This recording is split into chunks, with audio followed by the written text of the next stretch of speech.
मदन मर्दन वीर है, जो विपुल विघ्नों बीच में भी ध्यान धारन धीर है, जो तरन तारन भव निवारन भव जलधि के तीर है, वे वंदनीय जिनेश तीर्थंकर स्वयं महावीर है। सिद्ध पूजन के जयमाला के आधार से आप और हमको यहाँ पर चर्चा करनी है। वैसे सबको यह सिद्ध पूजन याद है, आदरणीय बाबूजी युगल जी द्वारा रचित दो पूजनें उनके द्वारा जीवन में अपने लिखी गई है। एक तो उन्होंने लिखी देवशास्त्र गुरु पूजन, बहुत ही सुंदर मार्मिक और प्रसिद्ध पूजन है। शायद ही कोई ऐसा जैन होगा जिसको ये पूजन याद नहीं है। मतलब जो वृद्ध माताएं बहनें दादी नानी की उम्र की थी ना, या है, जिनको पढ़ना लिखना नहीं आता है, काला अक्षर भैंस बराबर है, उनको भी देवशास्त्र गुरु की पूजन आद्योपांत याद है। मैं ये नहीं कहूंगा कि कॉन्वेंट में पढ़े लिखों को याद नहीं है, ये तो अपनी अपनी बात है। उनको तो याद ही होगी, तो डेली आने वाले हैं ना मंदिर। और एक लिखी सिद्ध पूजन। सिद्ध पूजन एक ऐसी मार्मिक पूजन है जो बिल्कुल भावों से भरी हुई है। उस सिद्ध पूजन के आधार से, सिद्ध पूजन की जयमाला के आधार से आप और हमको यहाँ पर चर्चा करनी है। जयमाला आप सबको याद है, दो दो पंक्तियां पढ़ेंगे, उन दो दो पंक्तियों के आधार से हम अपनी चर्चा करेंगे। सबसे पहली पंक्ति जो है सिद्ध पूजन की, उसमें जो दिया गया है, सबसे पहले सिद्धों के स्वरूप की चर्चा की कि सिद्ध भगवान का स्वरूप कैसा है, तो उसके बारे में दो पंक्तियां बताई हैं। सबसे पहले वो पंक्ति पढ़ते हैं और उसी के आधार से आप और हम लोग चर्चा प्रारंभ करते हैं। चिन्मय हो चिद्रूप प्रभु, ज्ञाता मात्र चिदेश, शोध प्रबंध चिदात्म के, सृष्टा तुम ही।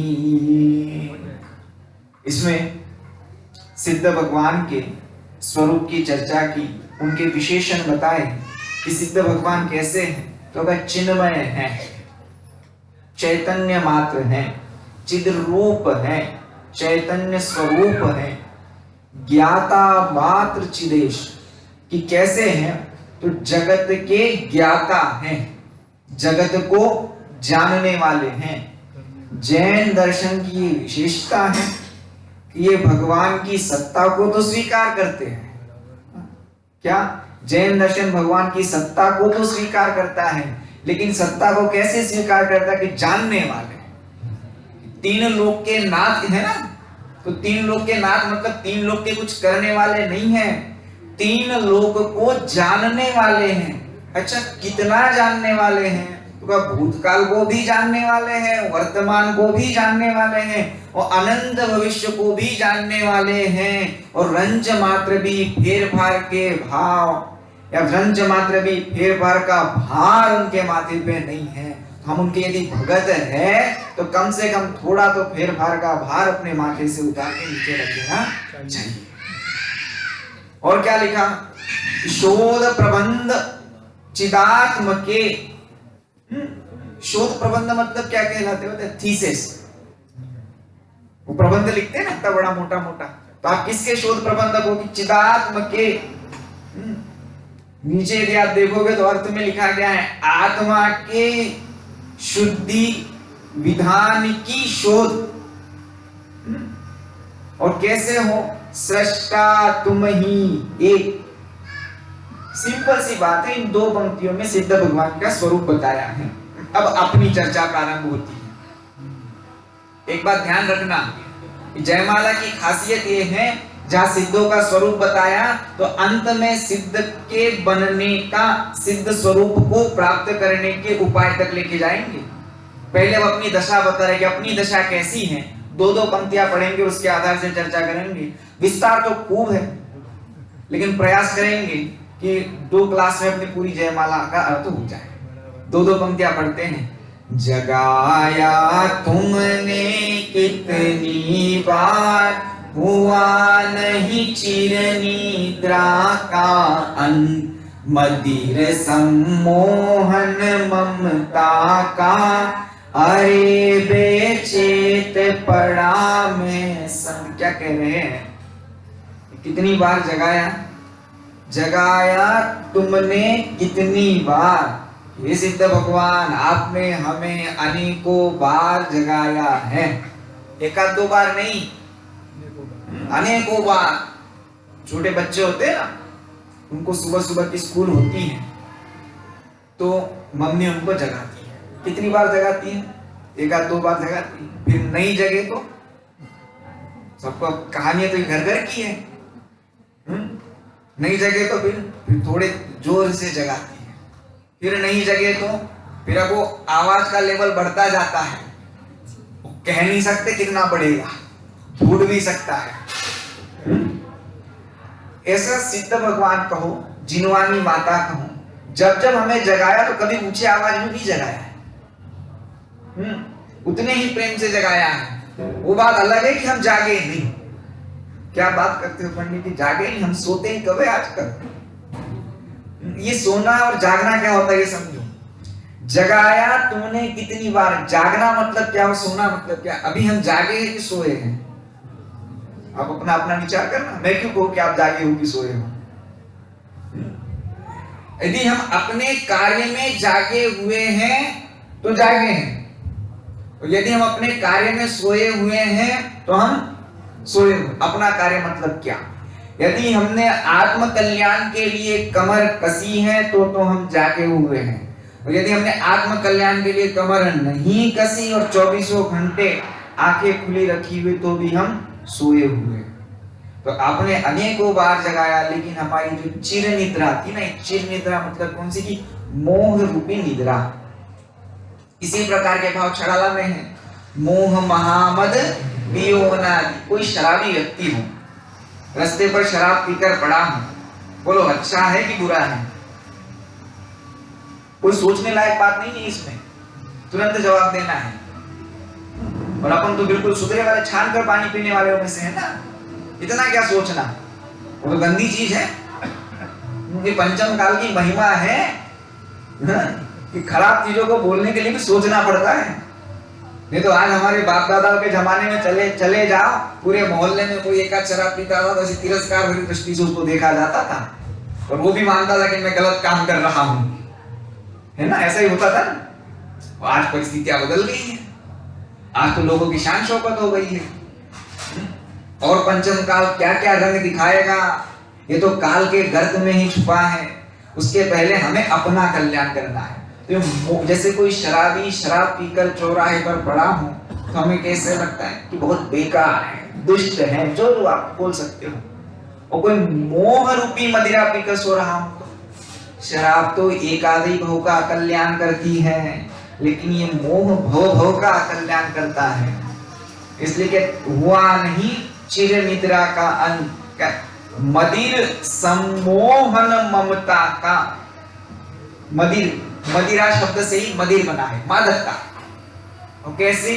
सम्मोहन, सम्मोहन मतलब हिप्नोटाइज हो जाना, भूल जाना। ममता का, अरे बेचेत पड़ा मैं संग, कि ये मोह में ऐसा गाफिल हुआ है, मोह में ऐसे घोड़े बेचकर सो रहा है कि इसको खबर ही नहीं है कि क्या क्या घटनाएं घट सकती हैं। देखना, राग और द्वेष दो बातें हैं ना, एक है राग और एक है द्वेष। ज्यादा खतरनाक क्या है तो दोनों ही खतरनाक। राग भी खतरनाक है और द्वेष भी खतरनाक है। ज्यादा खतरनाक क्या है? राग। आप रखते क्या हो? दोनों। तो कह रहे राग खतरनाक है ज्यादा ना, हम रखते क्या है? दोनों, राग और द्वेष में। देखना राग को क्यों खतरनाक कहा कि जितने युद्ध हुए हैं ना, द्वेष के कारण नहीं हुए, राग के कारण। वो चाहे फिर वो जमीन का राग हो, राग कुछ नहीं, बोले 5 गांव तो हम तो अपना शांति से रह लेंगे। 5 गांव एक सुई के कोने के बराबर जमीन नहीं दूंगा, तो लड़ाई करो। तो जितने युद्ध हुए हैं इतिहास से देख लो, पुराण के देख लो, ये राग की अधिकता के कारण हुए हैं, द्वेष की अधिकता के कारण नहीं हुए हैं। दीक्षा लेने में किसने रोका है? शत्रुओं ने रोका है कि इष्ट लोगों ने रोका है? शत्रु तो बोले कल जाता हो, आज चला जाए, आपने अच्छा ही, रागियों ने रोका है ना। और ये कैसे कि ममता का सम्मोहन पी के सो रहा है। कि ममता का सम्मोहन पी के सोना मतलब क्या है? क्या आप विचार करना, हमारी किस किस वस्तु में ममता भरी पड़ी है, मोह भरा पड़ा हुआ है। लिस्ट अपनी अपनी सब बना लेना कि मेरी लिस्ट क्या क्या है, कम ज्यादा हो सकती लेकिन लिस्ट सबकी ही है। कितनी प्राप्त होती है उसकी लिस्ट नहीं बनती है। नहीं तो लिस्ट बनाओगे हमारे पास इतना है तो हमारे पास इतनी ममता है, ऐसा नहीं, हमारी इच्छा कितनी है।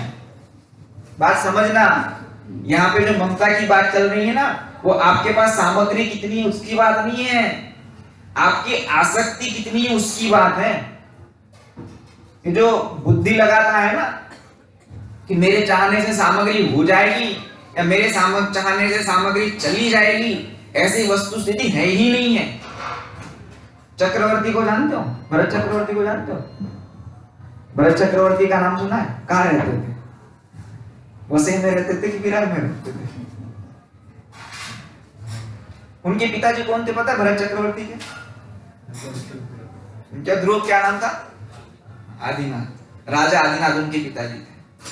कौन से कॉलेज में उन्होंने उनकी मैनेजमेंट की पढ़ाई करवाई थी? चक्रवर्ती बने थे ना। मेरा बात की गहराई को समझना, कौन से कॉलेज में पढ़ाई करवाई थी उनकी? पढ़ाई तो कहीं ना कहीं तो करवाई होगी ना, तभी तो इतने बड़े मैनेजमेंट को संभाल पाए होंगे। सूचना भी दूसरा आके बताता है कि चक्र रत्न की प्राप्ति हो गई, बताता है ना, कहानी सुनी है ना। तो आप देखो कितना सहज है, उनका तो सहज है और हमारा ये हमको एफर्ट करना पड़ेगा। कोई पुण्य का उदय क्या हुआ, पाप के उदय का क्या हुआ? आप विचार करना, जो चीजें सहज हैं हम उसको कठिन करके बैठे हैं। तो जागना पड़ेगा। यदि नहीं जागेंगे ना तो जैसा अनादि से चलता आ रहा है वैसा चलता रहेगा। और जागे गए तो अपना ही फायदा है। आगे की 2 पंक्तियां पढ़ते हैं फिर उसकी चर्चा और करेंगे। घोरतम छाया चारों ओर, नहीं निज सत्ता की पहचान, निखिल जड़ता दिखती सब प्राण, चेतना अपने से अनजान। कुछ समझ में आ रहा है? चारों ओर कैसा है? घना अंधेरा छाया हुआ है, घोर तम छाया चारों ओर, और उसमें हमें क्या है? नहीं निज सत्ता की पहचान। यदि वास्तव में हमें अपने सत्ता की पहचान हो ना तो कोई फर्क नहीं पड़ता है। समस्या ये है कि हम अपने सत्ता को, अपने स्वरूप को भूल चुके हैं। कैसा है?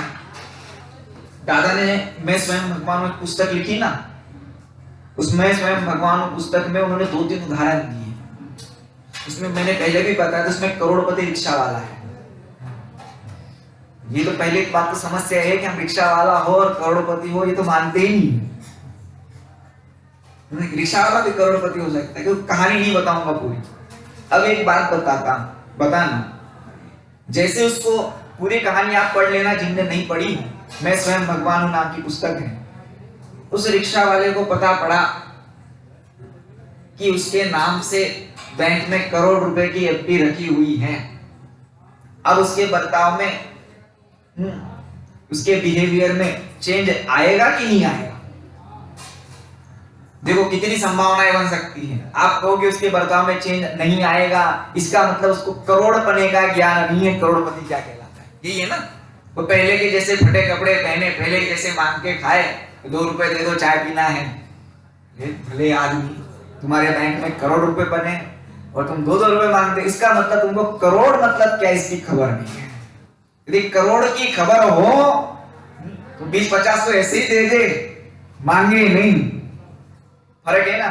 और यदि उसको अभी मिले नहीं है, लेकिन जैसे उसको पता पड़ा ना तो उसके बिहेवियर में चेंज आएगा।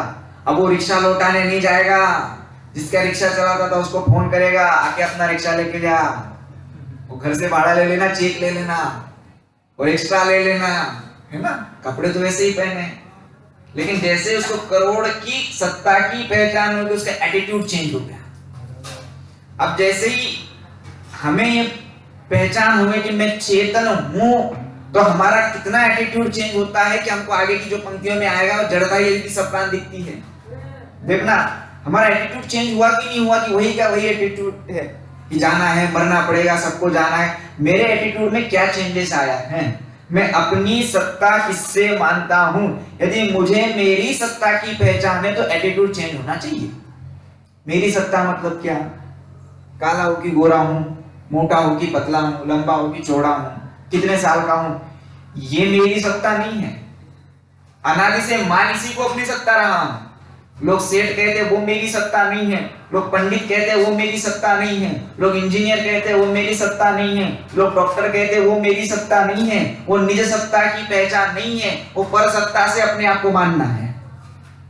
वो दूसरों की चादर ओढ़ के सोएंगे तो जिसकी है वो उठा के तो लेके जाएगा ना। शरीर को अपना मान के इसको खिलाने पिलाने में लगे रहेंगे, इसका टाइम पीरियड खत्म हो जाएगा, इसके साथ का एग्रीमेंट खत्म हो जाएगा, वो तो जाने को जा निकलेगा। अब क्या करोगे? फिर रोने बैठ जाओ, अभी तक तो हमने कुछ किया ही नहीं है, उसने बोला था मत करो।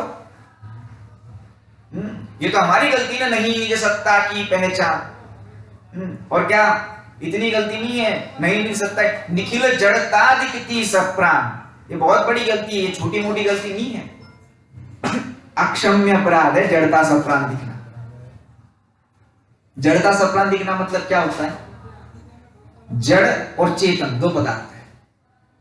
चेतन मतलब क्या? कि जिसमें ज्ञान दर्शन पाया जाता है वो चेतन, और जिसमें ज्ञान दर्शन नहीं पाया जाता वह कहलाता है जड़। आप जड़ को चेतन मानते हो क्या? चेतन को जड़ मानते हो क्या? अब आगे चलते ना तो समझ में आएगा। इस बात को आप गंभीर विस्तार करते तो अपने आप समझ में आएगा, जड़ को चेतन मानना और चेतन को जड़ मानना। शरीर स्वस्थ रहेगा तो मैं स्वस्थ रहूंगा, ये मान्यता जड़ को चेतन, चेतन को जड़ मानना है। मेरे पास इतनी वैभव रहेगा तो लोग मुझे पूछेंगे, ये जड़ से अपनी सत्ता को मानना है। मैं 4 अच्छी बातें लोगों से करूंगा तो मेरी वाहवाही होगी, ये जड़ से चेतन की सत्ता मानने को। आप विस्तार कर लेना सब बारे में, इस बारे में। हमारे जितना भी सिस्टम चल रहा है ना अभी, वो जड़ को चेतन मानने का सिस्टम चल रहा है। जितना हम पढ़ा रहे हैं ये ऐसा करोगे तो तुम्हारे साथ ऐसा होगा, 100 साल के लिए तो आपका हो सकता है, लेकिन हमें 100 साल में तो भव का अभाव करने की बात पढ़ना है। ये तो पढ़ाई कहते हैं, तुम्हारे पास इतना रहेगा तो लोग तुमको 4 लोग पूछेंगे, मंच पे तुमको बिठाएंगे, माला पहनाएंगे। आपको मंच पे तो बिठाया जा सकता है, माला तो पहना ही जा सकती है, लेकिन एक सच्ची बात बताऊं, जो ये सब छोड़ के जाते हैं ना, वैराग्य धारण करके छोड़ के जाते हैं, वे जगत पूज्य होते हैं। नहीं तो माला है तो जगत में थोड़ा बहुत कर लोगे तो पहना ही जाएगी, उसमें कौन सी बड़ी बात है। और ना पहना ही जाए तो खुद ही 10-50 देके खुद ही पहन लेना, कमी थोड़ी है। लेकिन जड़ता सप्राण दिखना वास्तव में अपराध है। वो कहानी बचपन में पढ़ी होगी स्कूल की किताब में, वो एक शेर का बच्चा था ना, वो भेड़ बकरियों के साथ रहने लगा तो वह अपने आप को भेड़ बकरी मानने लगा। थी सबके कोर्स में थी, अभी के है कि नहीं पता नहीं, लेकिन जब हम पढ़ते थे, पढ़े लिखे थे, तब थी। तो खुद को भेड़ बकरी मानने लगा, सिंह का बच्चा। सिंह मतलब कौन? सिंह, लायन, जो भी, टाइगर, जो भी कहते हो आप, समझना जो जंगल का राजा होता है। अब वो अपने आप को भेड़ बकरी मानने लगा। अच्छा, वो भेड़ बकरी है कि नहीं है? मान तो रहा है, चाल डाल के। इतना ही नहीं, सुनो कहानी। वो भेड़ बकरियों का राजा उसको बैठ बोलता तो वो बैठता, उसको उठ बोलता तो वो उठता, चल बोलता तो चलता। है कौन? नहीं निज सत्ता की पहचान। अब घटना क्या घटी, ये भेड़ बकरी एक दिन पानी पीने तालाब के किनारे, झरने के किनारे गई, तो ऊपर सिंह था, उसने दहाड़ मारी, सब भेड़ बकरियां भागी, ये पानी पीता रहा, भागा, कुछ ना कुछ तो था ना। उसने उसको बुलाया, पास डरते डरते उसके पास गया, तो उसको कहा कि तुम तो सिंह हो। बोले क्यों महाराज मजाक करते हो, मैं कौन हूँ, भेड़ बकरी है कौन, समझा कौन रहा है, स्वयं जंगल का राजा। कोई क्या रहा है, मैं तो भगत हूँ, यही ना, वो परमात्मा छू ये नक्की कर, तमें तो परमात्मा छो ना। हमारी स्थिति क्या है, अब वो समझा रहा है। अब देखना पॉसिबिलिटीज कितनी बन सकती है। वो बच्चा उसको समझा रहा, वो माना नहीं, तो उसको कहा एक काम करो, पानी में देखो प्रतिबिंब। उसने देखा, हाँ लग तो ऐसा ही रहा है, मिलता जुलता, फोटो कॉपी तो लग रहा है। अब दहाड़ मारी, इसने भी दहाड़ मारी। अभी चाल ढाल नहीं बदली है, चाल ढाल बदलने में थोड़ा टाइम लगेगा, सालों का है ना, अभी अभ्यास उसी का है ना। लेकिन अब उस जो छोटा सा बच्चा है ना शावक, उसके अंदर वो सिंहत्व तो पैदा हो गया। अब वो अपने आप को क्या मानता है, अब वो उठ बोला तो उठेगा नहीं उसके भेड़ बकरियों के राजा। अब भेड़ बकरियां इसको देखकर भागेगी। सम्यक दर्शन की ऐसी ही महिमा होती है, इसलिए चतुर्थ गुण स्थानवर्ती को दृष्टि मुक्त कहते हैं। क्या अभी पूर्ण चारित्र पूर्ण नहीं हुआ है, लेकिन श्रद्धा इतनी मजबूत है, श्रद्धा का कोई जोर ऐसा है अजब गजब का कि अब अपने आप को परिपूर्ण नहीं मानेंगे। दृष्टि यदि ऐसी हो कि चेतन को चेतन स्वीकार करे, ज्ञायक को ज्ञायक स्वीकार करे, तो अपने सत्ता की पहचान है। और यदि वैसा नहीं है तो निखिल जड़ता दिखती सब प्राण, चेतना अपने से अनजान। ये भूल। इसके बाद की जो दो पंक्तियां हैं बहुत सुंदर और बहुत मार्मिक पंक्तियां हैं। पंक्तियां पढ़ते हैं। ज्ञान की प्रतिपल उठे तरंग, झांकता उसमें आत्म राम। अरे आबाल सभी गोपाल, सुलभ सबको चिन्मय अभिराम। आत्मा की प्राप्ति सुलभ है कि दुर्लभ है, सोच समझ के जवाब देना। अब आत्मा की प्राप्ति सुलभ है कि दुर्लभ है? सुलभ छे तो कर की क्यों नहीं, सुलभ है तो की क्यों नहीं। देखना आप जो पंक्तियां है ना, क्या गजब की पंक्तियां हैं, समय सार की पंक्तियां हैं। पढ़ पूजन रहे और पंक्तियां समझ। ज्ञान की प्रतिपल उठे तरंग, ज्ञानी अज्ञानी कुछ नहीं, सबके लिए ज्ञान की प्रतिपल उठे तरंग। और उसमें क्या झलक रहा है, झांकता उसमें आत्मराम। क्या बात है, कुछ समझ में आ रहा है, मजा आए नहीं आ रहा, पढ़ के रोमांचित होना चाहिए, आनंद आना चाहिए तो समझ में आई पंक्तियां। नहीं तो गाए जा रहे बजा रहे, ज्ञान की प्रतिपल उठे तरंग, झांकता उसमें आत्मराम, घड़ी देखे जा रहे हैं। ज्ञान की प्रतिपल उठे तरंग, समझना, समंदर देखा है, उसकी लहर उठती है, उसमें क्या है, समुद्र का ही कहां समा जाती है, समुद्र में ही समा जाती है। समुद्र में से आई है, समुद्र में समा गई, समुद्रमय है ना वो।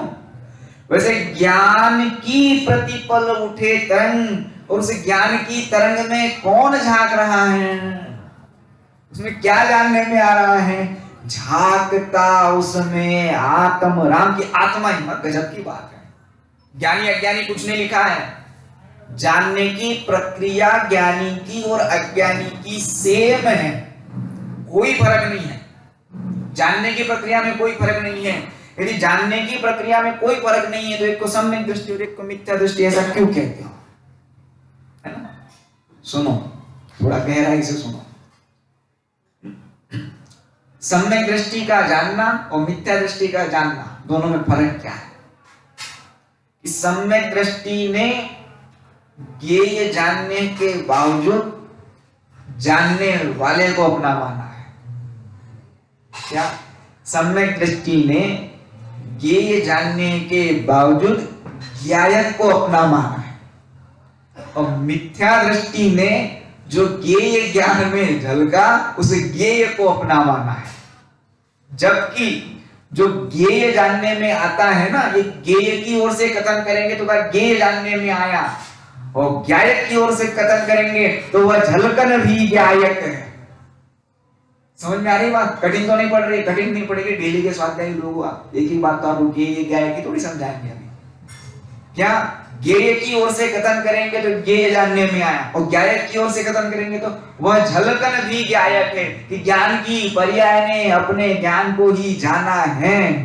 अब दोनों के जानने में कोई फर्क नहीं है। फर्क कहाँ है कि जैसे ही वो मिथ्या दृष्टि है, जो ज्ञान में ये झलका वो मेरा, मैं उसका। वो ज्ञानी ने ज्ञायक को अपना माना, मतलब उसने अपनत्व ज्ञायक में स्थापित किया तो सम्यक दृष्टि, और वही अपनत्व ज्ञेय में स्थापित किया तो मिथ्या दृष्टि। इतनी सी बात है। ज्ञान की प्रतिपल उठे तरंग, झांकता उसमें आत्म। नीचे के अरे आबाल सभी गोपाल, बालक हो वृद्ध हो, सुलभ सबको चिन्मय अभिराम, कि जो आत्मा है ना वो सब कुछ सुलभ है, कोई दुर्लभ नहीं है, एकदम सरल है। आत्मा से ज्यादा प्राप्ति, आत्मा की प्राप्ति से ज्यादा सरल काम कोई है नहीं। हमने किया नहीं इसलिए कठिन लग रहा है। क्या हमने किया नहीं इसीलिए बस कठिन लग रहा है। कोई भी काम जब अभ्यास नहीं होता है तो कठिन लगता है। अनादि से संसार का अभ्यास है तो काम सरल लगता है। खाना, कमाना, उठना, बैठना, जागना, सोना, ये सब सरल लगता है। क्यों? अनादि से अभ्यास है। शुद्ध परिचितानुभूता सर्वस्वी काम भोग बंध का, श्रुत है, परिचित है, अनुभूत है, परस्पर आचरत्व भी इसका है। इसलिए जो कठिन है वो सरल लगता है। आप किसी से भी चर्चा करने बैठ जाओ तो क्या चर्चा करेंगे? आपके होंगे ना सर्कल में। आत्मा की बात कितने करने वाले कितने हैं और अनात्मा की बात करने वाले कितने हैं। तो बहुत आसान है, एक काम कर लो, ऐसा कर लो, वैसा कर लो, बहुत आसान है। यहाँ पे क्या लिख रहे हैं? सुलभ सबको चिन्मय अभिराम। एक विचार करना, आत्मा की प्राप्ति करना हो तो कहाँ जाना होगा? नहीं समझ में? नहीं समझ में? किधर भी नहीं जाना होगा। बहुत बढ़िया। कुछ खरीदना हो तो मार्केट जाना पड़ेगा। कपड़े खरीदना हो तो कपड़े के मार्केट में जाना होगा। किराना खरीदना हो तो किराना के मार्केट में जाना होगा। पारसनाथ भगवान के दर्शन करने हो तो शिखर जी जाना पड़ेगा। नेमिनाथ भगवान के दर्शन करने हो गिरनार जाना पड़ेगा, जाना ही पड़ेगा। और आत्मा के दर्शन करने हो तो ज्यादा सरल नहीं है, ज्यादा सरल है, लेकिन हमने मान के इतना कठिन रखा है कि पूछो मत। जबकि प्रति समय आत्मा ही जानने में आ रहा है। जानने में क्या, जो ज्ञान है वो क्या है? वो जो ज्ञान पर्याय है वो क्या है? वो ज्ञायक ही तो है। वो उसी की तो पर्याय है। वो ज्ञायक की तो ज्ञान गुण की पर्याय ही तो है। वो क्या है? लेकिन समस्या यहाँ होती है, जो ज्ञेय ज्ञान में झलका उसमें या तो मेरा या पराया कर लेता है। अपना मेरा मानता है तो उसमें एकत्व मत स्थापित करता है, कर्तृत्व तो भुक्त तो स्थापित करता है। मतलब भला जानता है तो पास रखना चाहता है, और बुरा जानता है तो दूर करना चाहता है। उसी के कारण संसार चलता रहता है। इसलिए लिखा कि अरे आबाल सभी गोपाल, 8 वर्ष के बालक को भी 80 वर्ष के वृद्ध को भी सुलभ सबको चिन्मय अभिराम। सुनना, समझना, ये सुलभता से प्राप्त कर लेंगे ना तो अनंत सुखी होंगे, और ना प्राप्त करेंगे तो सामने अनंत दुखी होंगे। इतना सरल है, लेकिन प्राप्त नहीं किया उसके कारण बता रहे हैं। क्यों प्राप्त नहीं किया, दुर्लभ कैसे हुआ? आगे की 2 पंक्तियां पढ़ते हैं। किंतु पर सत्ता में प्रतिपत कीर मर कट सी गहन अनंत, अरे पाकर खोया भगवान न देखा मैंने कभी बस। हाँ, आसान, एकदम सरल, लेकिन कठिन क्यों हुआ? किंतु पर सत्ता में प्रतिपत, अपनी सत्ता को छोड़कर दूसरों की सत्ता में उलझा रहा, इसलिए वो कठिन हो गया। उदाहरण दिया कीर मरकट सी गहल अनन, तोता और बंदर। तोता और बंदर क्या होते हैं? तोता होता है ना, इसको पकड़ा कैसे, लोग शिकारी लोग तोते को पकड़ते तो कैसे पकड़ते हैं? तो पाइप है ना, एक पाइप रखेंगे, उसके ऊपर एक पाइप रखेंगे, वो पाइप घूमता है, जैसे वो तोता उस पर बैठता है खाने की रखेंगे, उस तोते के ऊपर बैठ, उस पाइप के ऊपर बैठेगा तो नली घूम जाएगी, वो उल्टा हो जाएगा, उसने उसको उल्टा पकड़ लेगा तोता। अब उसको छोड़ेगा नहीं तोता। क्यों? उसको किस बात का डर है पता है? यदि मैं ये छोड़ दूंगा तो नीचे गिर जाऊंगा। जो शुग नभ चाल विसरी नलिनी लटकायो, सुना है ये भक्ति भजन? जो शुक नभ चाल विसरी नलिनी लटकायो, अपनी सुध भूल आप दुख उपायो। अब वो तोता बंधन में क्यों पड़ा? वो छोड़ देगा तो नीचे गिरेगा कि नहीं गिरेगा? बताओ, तोता नीचे गिरेगा कि नहीं गिरेगा? आपको क्या लगता है? वो छोड़ देगा तो नीचे आएगा, गिर जाएगा, फटाक से लगता है कि हाँ उड़ जाएगा। मैं संयोग छोड़ के जंगल में दीक्षा लेके चला जाऊंगा और बाद में संयोग नहीं मिलेगा, हाँ नहीं मिले, ये सब चीजें नहीं मिले तो अब अपना डर देखना। आज कमाऊंगा नहीं, और तीर्थ यात्रा पे चला जाऊंगा और ग्राहक दूसरे यहाँ चला जाएगा तो जो शुक्र नभ चाल जब लगा लेना, पूरा विस्तार तो नहीं करूंगा, विस्तार करने बैठोगे तो अपने आप सबके पोतियां खुल जाएगी, सबके अकाउंट्स खुल जाएंगे। आप विचार करना, बंदर की कहानी तोते की हुई, कीर मरकट सी गहन। अच्छा एक बात बताओ, तोते की कहानी को पहले समाप्त करते हैं। तोता मूर्ख है कि बुद्धिमान है? सोच समझ के जवाब देना। क्या थी? तोता मूर्ख है कि बुद्धिमान है? मूर्ख है, बिल्कुल मूर्ख है।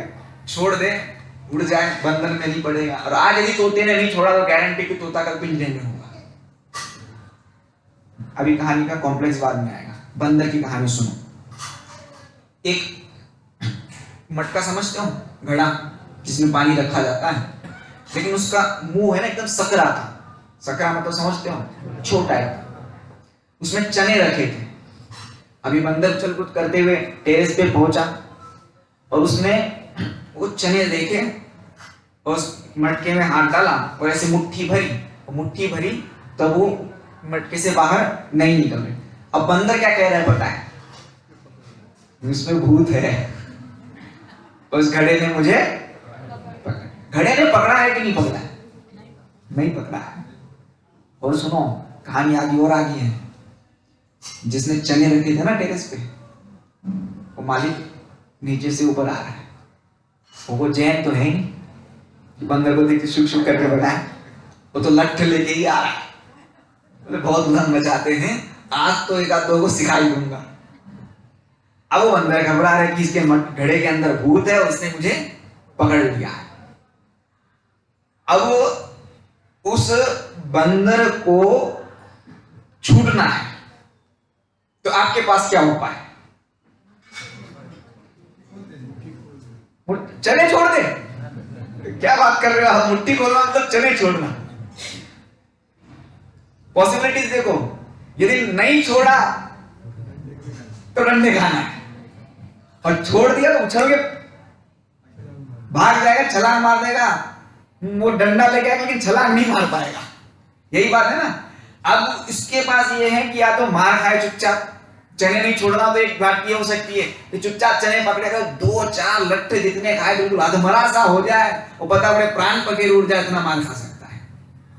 हमारी सिचुएशन कुछ ऐसी, ये कीर मरकट सी गहल अनंत, ऐसा पकड़ के रखा है, ये छूट नहीं जाए, ये छूट नहीं जाए, ये छूट नहीं जाए, बीमारी नहीं आ जाए, बीमारी नहीं आ जाए, ये नहीं हो जाए, वो नहीं हो जाए, ये हो जाएगा। चक्कर बहुत लंबा है।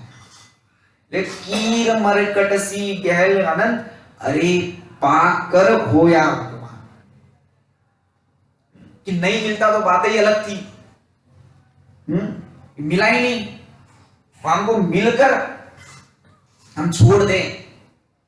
एक होता है मिलना, नहीं मिलना। जैसे एकेंद्रियादिक जीव है ना, इनको आत्मकल्याण का कोई साधन ही नहीं है इनके पास।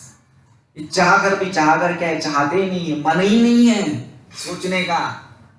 एकेंद्रिय जीव से लेकर असंगी पंचेंद्रिय जीव की सामर्थ्य ही नहीं है, पर्यायगत सामर्थ्य नहीं है इनकी कि विचार कर सके कि मैं कौन हूं, आया कहां से और मेरा रूप क्या।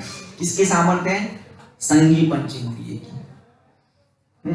संगी पंचेंद्रिय में भी संगी पंचेंद्रिय तो बहुत सारे हैं। आप विचार करना, हमारी सिचुएशन कहां तक है। हम संगी पंचेंद्रिय में तिर्यंच नहीं है। तिर्यंच हो, देखना कैसी कैसी घटनाएं बन सकती। तिर्यंच हो, कोई मंदिर में कुत्ता घुसने दोगे? लाठी मार के बाहर नहीं भगाओ? संगी पंचेंद्रिय है ना, माता दर्शन करने नहीं, अब क्या कर सकते, व्यवस्था ऐसी है। तो हम तिर्यंच नहीं है। मनुष्य भी कैसे है वो भी सुनना, कि मनुष्य में भी पूर्ण आयु वाले, निरोगी शरीर वाले, उत्तम देश में पैदा हुए हैं, उत्तम कुल में पैदा हुए, कि अफ्रीका के जंगलों में पैदा नहीं हुए हैं, झिंगा लाला हु करते बैठे जिंदगी भर। उत्तम देश में, उत्तम कुल में, उत्तम संगति में पैदा हुए, जिनवानी सुनने मिली, जिनवानी समझने मिली। ऐसा भी नहीं कि जैन कुल में जन्म तो लिया लेकिन न सुनने मिला हो न समझने मिला हो। ऐसे भी जीव हैं, जन्मे तो जैन कुल में है लेकिन उनको जिनवानी सुनने को नहीं मिलती, जिनवानी कानों में नहीं पड़ती। पैकेज तो बहुत बड़े बड़े हैं, एब्रॉड में पड़े हैं, लेकिन सुनने नहीं मिलता। क्या करें? हमारी स्थिति ऐसी नहीं है, हमें सुनने भी मिली है, समझने भी मिली है। आगे का काम तो अपने आप को पर्सनल करना पड़ेगा। समझाने तक तो कोई ना कोई समझा सकता है, लेकिन समझना ये इंडिविजुअल काम है। खाना बना कर दिया जा सकता है, थाली में परोसा जा सकता है। जब आप बीमार हो तो जो आपसे अधिक स्नेह रखते हैं वो निवाला भी आपके मुंह में रख देंगे, लेकिन चबाना तो आपको ही पड़ेगा। जिनमानी सुनने समझने मिली लेकिन उसका विचार नहीं करे तो ये लाइन हमारे लिए बैठ जाएगी फिर, अरे पाकर खोया भगवान। बसंत ऋतु आया हुआ हो, चारों ओर बिल्कुल नेचुरल ब्यूटी जो हो दिख रही हो और ये अपनी आंखें बंद कर ले। बसंत का ऐसे बसंत ऋतु जो आते हैं, बसंत नाम का ऋतु होता है, पता है? बसंत ऋतु कभी सुना है? कितने ऋतु होते हैं? नाम याद है? 3 ऋतु हमने सुने, वो 3 सीजन होते हैं, विंटर समर। 6 किसको याद है? 12 मास के नाम किसको याद है? चैत्र वैशाख ज्येष्ठ आषाढ़ श्रावण भाद्रपद, ऐसे 6 ऋतुओं के नाम याद करना। 6 ऋतुओं में बसंत नाम का ऋतु होता है, जैसे शरद ऋतु होता है, वसंत ऋतु होता है, अलग अलग प्रकार। आपको याद है? आपसे पूछूंगा बाद में। तो बसंत ऋतु की खासियत क्या होती पता है? बसंत ऋतु में बिल्कुल जो आप ग्रीनरी कहते हैं ना, जो ग्रीनरी देखने जाते हैं, हरियाली होती है, तरह तरह के पुष्प खिले होते हैं, फल फूलों से बिल्कुल प्रकृति सुंदर होती है। ऐसे बसंत ऋतु का सौंदर्य खिला हो और हम अपनी आंखें बंद कर ले कि नहीं मुझे नहीं देखना है, मुझे नहीं देखना है। तब नहीं देखोगे तो क्या धूप में जाके देखोगे क्या? तो वैसे कि आत्मा प्राप्त होने का अवसर आए और ये कह दे कि अब हमें नहीं करना है, इसके लिए अरे पाकर खोया भगवान। ये वैसी स्थिति है जो कहानी आपने सुनी होगी कि वो समोशरण में जाने का रास्ता बताया तो महल के अंदर कहो समोशरण में अंधे को बताया कि काम करना, दीवार से हाथ रख के चलते जाना, चलते जाना, चलते जाना, दरवाजा आएगा तो तुम सीधा महल में पहुंच जाओगे। अब वो चलता राउंड शेप में था, वो चलता जा रहा था, चलता जा रहा था, बिल्कुल दरवाजे के पास आता था, उसके सिर में खुजली हो जाती थी, सिर हो जाता था, फिर आगे निकल जाता था। अरे पाकर खोया भगवान। बड़ी मुश्किल से तो मनुष्य भाव मिला था, ये सब चीजें मिली थी। दुर्लभ दुर्लभ, बहुत ही दुर्लभ भावना में आप पढ़ोगे तो पढ़ना, इतनी दुर्लभता से मिला था। और उसने लवन तेल तंदूर की चर्चा में उसने पूरा भाव निकाल दिया। तीन ही की तो चर्चा है, लवन तेल तंदूर। लवन तेल तंदूर मतलब कि खाने पीने उठने बैठने गृहस्थी की चिंता में पूरा भाव निकाल देना। इसलिए अरे पाकर खोया भगवान, न देखा मैंने कभी बसंत। आगे की 2 पंक्तियां और पढ़ते हैं, बहुत सुंदर पंक्तियां हैं। नहीं देखा निज शाश्वत रे रही क्षणिका पर्यय की प्रीत, क्षम्य कैसे हो ये अपराध, प्रकृति की यही सनातन रीत। ये प्रकृति जो है ना, इसकी जो रीति है ना, इसका लॉ, इसके नियम बिल्कुल सीधे हैं। इसमें कोई भ्रष्टाचार नहीं चलता, जैसा टिट फॉर टैट वाला सिस्टम है। क्या? मेरे अपराध देखना, अपने अपने अपराध देखना सब लोग। पहला अपराध, नहीं देखा निज शाश्वत देव। क्या नहीं देखा? क्या नहीं देखा? सुनाई नहीं दिया जोर से? नहीं देखा निज शाश्वत देव, अपना शाश्वत देव, अपना भगवान आत्मा नहीं देखा। वो क्या किया? रही क्षणिका पर्यय की प्रीति। किसकी प्रीति रही? किसका स्नेह रहा? पर्याय का। अब पर्याय का स्नेह रहेगा तो क्या क्या घटनाएं घट सकती हैं? पर्याय कैसी है? शाश्वत है, क्षणभंगुर। तो पर्याय तो मिटने वाली है। अब जो मिटने वाली है उसको अपना मान के बैठेंगे तो रोना पड़ेगा कि नहीं पड़ेगा? आपको याद है एक कहानी सुनाई थी मैंने आपको, तो गुब्बारे वाले बच्चे की, याद है क्या? भूल गए? एक बच्चे को गुब्बारा दिलाया, पार्क में जा रहे थे घूमने तो बच्चे को गुब्बारा दिलाया। जब बच्चे को गुब्बारा दिलाया वो गुब्बारे के साथ खेलने लगा, और जैसे गुब्बारा फट गया तो बच्चा रोने लगा। क्यों रो रहा था बच्चा? क्यों रो रहा था? गुब्बारा। और आप क्यों नहीं रोए? आपको भी तो गुब्बारा फटने से भी रोना है, तो आपको भी तो रोना चाहिए कि नहीं चाहिए? आप क्यों नहीं रोए? कि आपको ये पता था कि जो गुब्बारा है ना, जिसमें हवा हो रही है, ये ज्यादा दिन की नहीं है, एक आध घंटा, 2 घंटा, एक आध दिन, उसके बाद तो फटने वाला। इतना सा आपके दिमाग में था, मतलब उस अनित्यता में नित्यता की आपको पहचान थी, तो आपको कोई फर्क नहीं पड़ा, आपके माथे पे कोई शिकन नहीं आए, है ना? ऐसी घटना है ना। अब मैं आपसे प्रश्न पूछता हूं, आपने घर बनाया, आपका क्यों? मैंने घर बनाया, गिराना ही तो मेरा ही गिरा, आपका क्यों गिरा? मैंने घर बनाया, गिर गया, अब रोना चाहिए कि नहीं रोना चाहिए? इतने साल का देखना, मेरे बनाने से बना नहीं, मेरे गिराने से गिरेगा नहीं, मतलब जो जो ईंट जहां जहां लगनी थी वहां लगी थी, और जब गिरना था तो देखो, वर्तमान समय में, उस समय में आपकी जो भी दशा हो, लेकिन अंतरंग में श्रद्धा में ऐसा रहेगा ना, तो कोई फर्क नहीं पड़ेगा। आप, मैंने नई कार खरीदी, किसी ने आके पिछले से दिन ठोक दी, खड़ी करी थी पार्किंग में, ठोक दी, अब क्या करना है? इंश्योरेंस हो तो नया ठीक कर लेना, नहीं इंश्योरेंस हो पैसे करके ठीक कर लेना, और क्या हो सकता है? आप यदि ये विचार करो कि आप अनित्य चीजों को, पर्यायों को ऐसा मानने लगोगे ना, तो आपके माथे का आधे से ज्यादा भार तो ऐसे उतर जाएगा।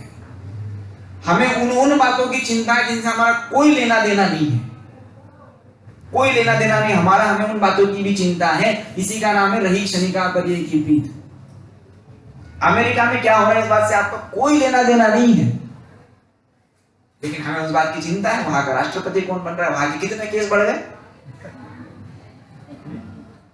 लंदन में कितने केस बढ़ गए। भले आदमी बसे ही का देख, 4 बिल्डिंग छोड़ के बाहर तेरी को पहचान नहीं है तुम्हारी, बिल्डिंग से नीचे उतरोगे थोड़ा आगे बच्चे वाले पहचानेंगे, बगल वाला तो आपको पहचानता नहीं, और आपको पूरी दुनिया की चिंता है। किराने वालों को 10 रुपए को उधार मांगो तो बोलता है आपको पहचानता नहीं है। आप विचार करो इस क्षणिका पर्यय की प्रीति कितनी खतरनाक है। यदि इसको अनित्य को अनित्य मान लिया तो मुझे कोई परेशानी नहीं, कल टूटता है आज टूट जाए, टूटने के लिए था ना, टूटने के लिए था ना, गुब्बारा फटने के लिए था ना, 1 घंटे 2 घंटे 10 दिन चलेगा, लेकिन टूटना तो पड़ेगा। ये शरीर गुब्बारा ही है ना, कभी ना कभी आगे पीछे हो सकता है, सबका अलग अलग होगा, लेकिन होगा ना। यदि इसको क्षणिक मान लेंगे और आत्मा जो शाश्वत, उसको शाश्वत मान लेंगे तो कोई दुख नहीं है। लेकिन समस्या ये है, रही क्षणिका पर्यय की प्रीति, क्षणिका पर्यय की यदि प्रीति रही तो ये अपराध छोटा मोटा अपराध नहीं है, इसको कहा अक्षम्य अपराध। क्योंकि इसको अपना माना था ना, उसके लिए रोना धोना किया, उसी के लिए सारा जीवन बिताया। तो क्षम्य कैसे हो ये अपराध? एक प्रश्न पूछता हूं, आग देखी है आपने? गैस तो होगा ना सबके घरों में, और चालू कर किया है? किया है। उसमें हाथ रखेंगे तो क्या होगा? हमें पता ही नहीं था चलता है।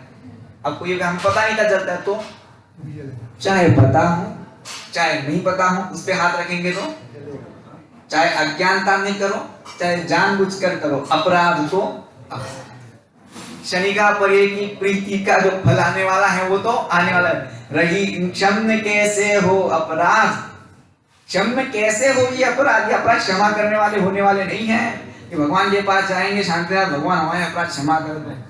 उन्होंने पता नहीं कि तुम्हारे क्या करेंगे, उनको डर लगा तो वे मुक्त चले गए, हम सुबह बने बैठे हैं।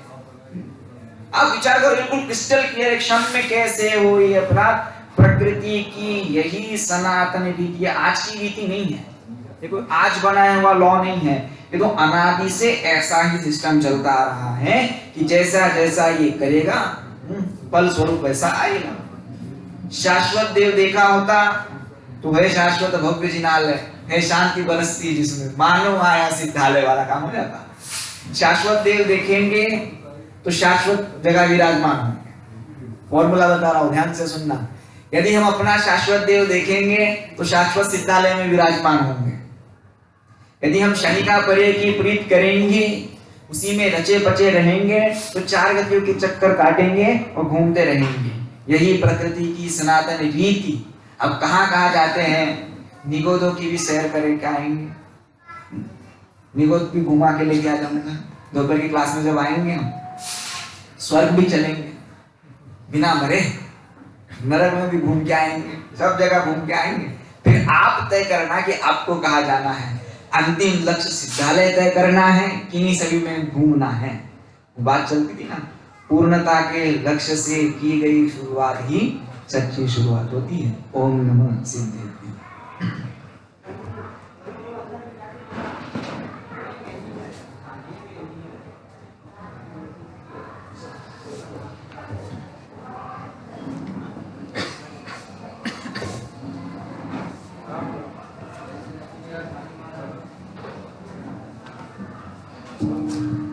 जी नमस्ते जी।